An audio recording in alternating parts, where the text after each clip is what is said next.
ईमानदारी से काम लेते हुए आगे बढ़कर अपने दूसरे हाथ से उस पुलिस ऑफिसर के पेट में एक लोहे का रॉड घुसा देता है, जिससे पुलिस ऑफिसर की बॉडी से खून बहने लगता है। अब क्योंकि यह पैरासाइट एक इंसान की बॉडी में था, इसीलिए पुलिस ऑफिसर की बॉडी कमजोर होने की वजह से वो पैरासाइट भी कमजोर होकर वहीं पर गिर जाता है। इसके बाद शिंची सीधा वापस अपने घर की तरफ जाने लगता है। यहाँ इस पुलिस ऑफिसर की बॉडी ज्यादा खून बहने की वजह से काम करना छोड़ गई होती है, इसलिए उस पुलिस ऑफिसर की बॉडी में जो पैरासाइट होता है वो बॉडी से बाहर आ जाता है और अब वो एक नई इंसान की बॉडी की तलाश में होता है। तभी उस रास्ते से शिंची की मॉम गुजरती है और इस पुलिस ऑफिसर की बॉडी का पैरासाइट शिंची की मॉम की बॉडी के अंदर चला जाता है। वहीं घर में शिंची बहुत ज्यादा उदास बैठा होता है, क्योंकि आज उसने एक आदमी को मार दिया है, इसलिए वो खुद को गिल्टी फील कर रहा होता है। लेकिन तभी मिकी शिंची को वार्न करते हुए कहता है कि उस पुलिस ऑफिसर वाला पैरासाइट फिर से हमारी तरफ आ रहा है। ये सुनकर शिंची परेशान हो जाता है और कहता है कि उस पुलिस ऑफिसर को तो हमने मार दिया था, लेकिन पता नहीं वो फिर से कैसे जिंदा हो गया। अब खुद को बचाने के लिए शिंची एक चाकू लेकर एक कोने में छुप जाता है और तभी शिंची की मॉम घर के अंदर आ जाती है। शिंची की मॉम काफी अजीब सा बिहेव कर रही होती है। ये देखकर मिकी समझ जाता है कि उस पुलिस ऑफिसर वाला पैरासाइट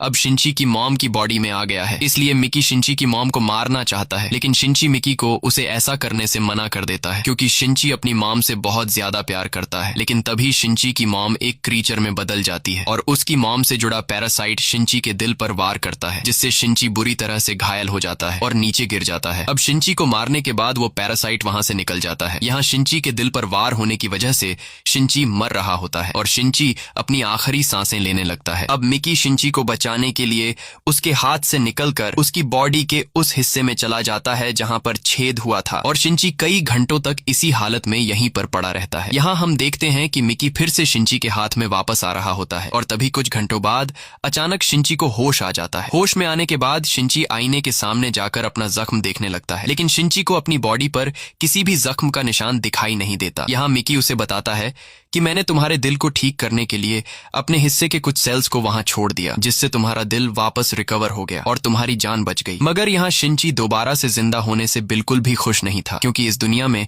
सिर्फ उसकी मॉम उसके साथ थी, लेकिन अब वो भी एक पैरासाइट के कब्जे में है। इसलिए अब शिंची उस पुलिस ऑफिसर के पैरासाइट पर काफी गुस्सा हो जाता है और बदले की आग में जलने लगता है। अगले दिन शिंची उस पुलिस ऑफिसर वाले पैरासाइट को ढूंढने लगता है, जिसने शिंची की मॉम की बॉडी पर कब्जा कर लिया था। और यहाँ हम देखते हैं कि शिंची अब पूरी तरह से बदल गया है। जहां पहले वो एक डरपोक लड़का था, लेकिन अब उसकी बॉडी में मिकी के सेल्स आने की वजह से वो बहुत ज्यादा अग्रेसिव हो गया है और अब वो पूरे शहर में उस पैरासाइट को ढूंढने लगता है, जिसने उसकी मॉम की बॉडी पर कब्जा कर लिया था। लेकिन वह पैरासाइट उसे कहीं पर भी नहीं मिलता और तभी वह एक ऐसी जगह पर चला जाता है जहां पर ढेर सारे लोग जमा हुए होते हैं और यहाँ एक पॉलिटिशियन लोगों